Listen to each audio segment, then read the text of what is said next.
Bonjour et bienvenue dans la rubrique C'est quoi?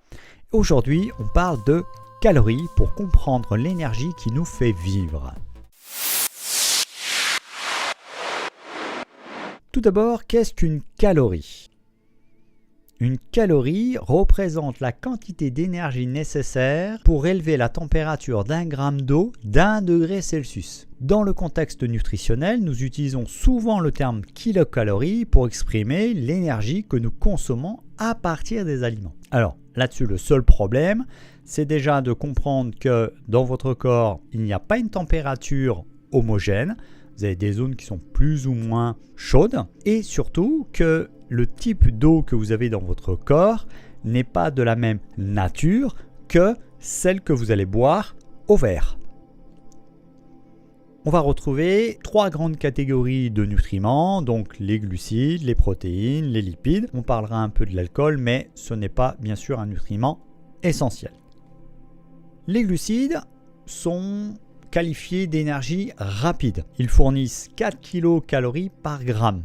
Alors bien évidemment, en se rappelant de ce qu'on vient de dire, que les conditions de mesure ne correspondent pas forcément aux conditions de votre corps. Le glucide, c'est une source d'énergie idéale pour les activités physiques et mentales de court terme. Les protéines, qui ont une valeur de 4 kilocalories par gramme, ont un effet thermique élevé. Ça signifie que le corps dépense plus d'énergie pour digérer les protéines et elles sont cruciales pour la construction et la réparation des tissus musculaires. Les lipides fournissent 9 kilocalories par gramme, ce qui en fait la source d'énergie la plus dense. Ils favorisent la sensation de satiété et jouent un rôle essentiel dans l'absorption des vitamines liposolubles notamment, vitamines qui sont inclus dans vos graisses corporelles. L'alcool fournit 7 kilocalories par gramme, sans nutriments essentiels. Sa consommation doit donc être modérée afin d'éviter des déséquilibres nutritionnels. La question maintenant à se poser, c'est comment le corps dépense l'énergie que vous absorbez. Différentes catégories d'évaluation de la dépense énergétique.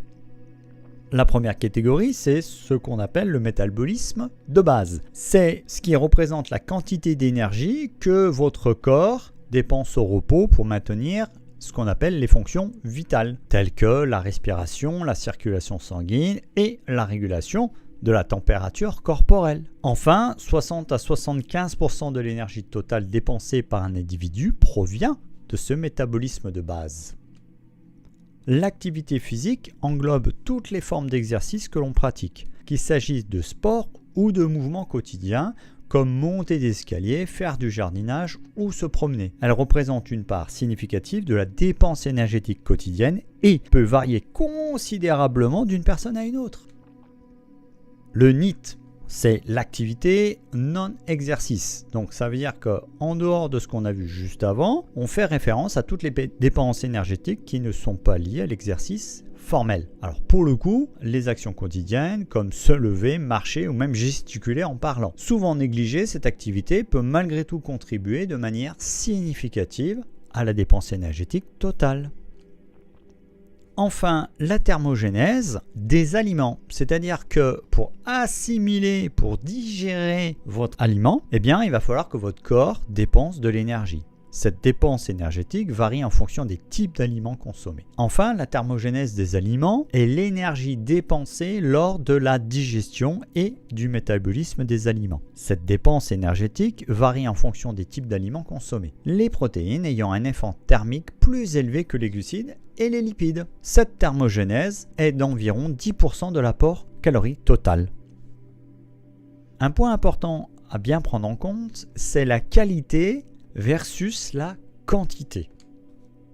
Les protéines ont donc un effet thermique plus élevé, ce qui signifie qu'elles nécessitent plus d'énergie pour être digérées, augmentant ainsi ce qu'on appelle donc le métabolisme après les repas. Cela peut aider à maintenir une masse musculaire saine et à favoriser la perte de poids.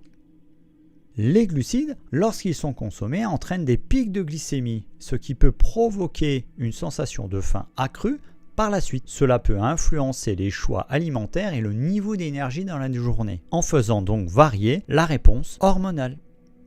Les aliments à haute densité énergétique, comme ceux riches en eau et en fibres, apportent moins de calories par volume. Cela favorise une meilleure sensation de satiété, aidant à contrôler l'appétit et à réguler la consommation calorique.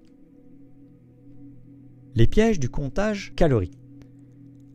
La première erreur part de l'estimation des portions qui peuvent entraîner un comptage calorique inexact. Par exemple, les étiquettes nutritionnelles ne sont pas toujours précises et peuvent varier en fonction des méthodes de mesure et des marques.